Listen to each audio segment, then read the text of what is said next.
राम राम। आपका स्वागत है हमारे इस खास एपिसोड में, जहां हम बात करेंगे कैसे हॉरोस्कोप में प्लैनेट्स की पोजीशन और उनकी दशा अंतर्दशा हमारे पास्ट, प्रेजेंट और फ्यूचर को प्रभावित करती है।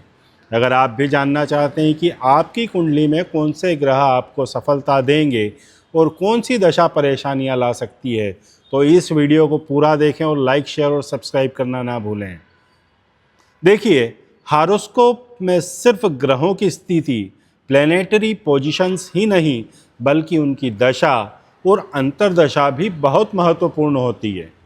मान लीजिए किसी जातक की कुंडली में शनि की महादशा चल रही है और उसमें राहु की अंतर्दशा है। अब शनि पहले से ही एक क्रूर ग्रह है और अगर राहु उसका साथ दे दे तो जातक को मानसिक तनाव और धोखा और बाधाओं का सामना तो करना ही पड़ेगा।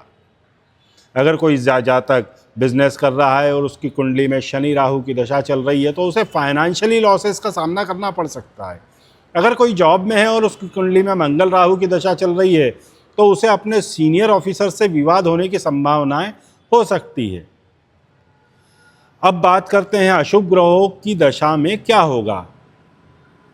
तो पाप ग्रहों की मतलब मैलेफिक प्लैनेट्स की दशा अगर हॉरोस्कोप में 6th हाउस और 8th हाउस में पाप ग्रह राहु, केतु, सैटर्न या मार्स हो और किसी क्रूर ग्रह की दृष्टि हो तो ऐसे जातकों को जीवन में बड़ी समस्याएं झेलनी पड़ती है। अगर अष्टम भाव में शनि और मंगल साथ बैठे हों और उनकी दशा चल रही हो तो अचानक एक्सीडेंट या स्वास्थ्य समस्याएं होने की संभावनाएं बनी रहती है। अगर छठे भाव में राहु और सूर्य की युति हो और उनकी दशा में केतु की अंतर्दशा हो तो जातक को कोर्ट कचहरी या दुश्मनों से परेशानी हो सकती है। अब सवाल आता है कि शुभ ग्रहों की दशा कैसी होती है। अगर किसी जातक की कुंडली में एग्जाल्टेड मूल त्रिकोणस्थ या अपनी राशि में ग्रह हो और शुभ ग्रहों की दृष्टि हो तो जातक को उस ग्रह की दशा में सफलता, अच्छे मित्र और उन्नति मिलती है।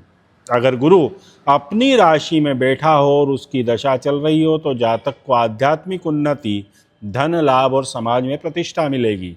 अगर चंद्रमा लग्न में हो और शुभ ग्रहों से दृष्ट हो तो जातक को मेंटल पीस, कॉन्फिडेंस और खुशी मिलेगी।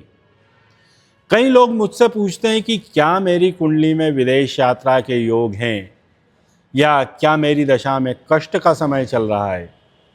अगर हॉरोस्कोप में श्रेष्ठ ग्रह की दशा हो लेकिन वह राहु से युक्त हो तो जातक को मेंटल स्ट्रेस, परेशानियां और अंत में विदेश यात्रा का योग बनता है या बन सकता है। अगर शुक्र की महादशा हो और उसमें राहु की अंतर्दशा हो तो जातक को लव लाइफ में प्रॉब्लम्स और अनएक्सपेक्टेड फॉरेन ट्रिप्स का योग बनता है। अगर शनि की महादशा में मंगल की अंतर्दशा हो तो जातक को कैरियर में संघर्ष, मानसिक तनाव और अचानक नुकसान झेलना पड़ सकता है। तो दोस्तों, ये थी आज की खास जानकारी हॉरोस्कोप में दशा और अंतर्दशा के प्रभाव पर। अगर आपको ये वीडियो पसंद आया तो लाइक, शेयर और सब्सक्राइब जरूर करें। मुझे मालूम है वो तो आप करेंगे ही। अगर आप अपनी कुंडली का डिटेल्ड एनालिसिस चाहते हैं तो हमें ज़रूर बताएं, हमें कमेंट करें और अगली वीडियो आप किस टॉपिक पर चाहते हैं या किस टॉपिक पर बननी चाहिए वो हमें ज़रूर बताइएगा। राम राम, मिलते हैं अगले वीडियो में।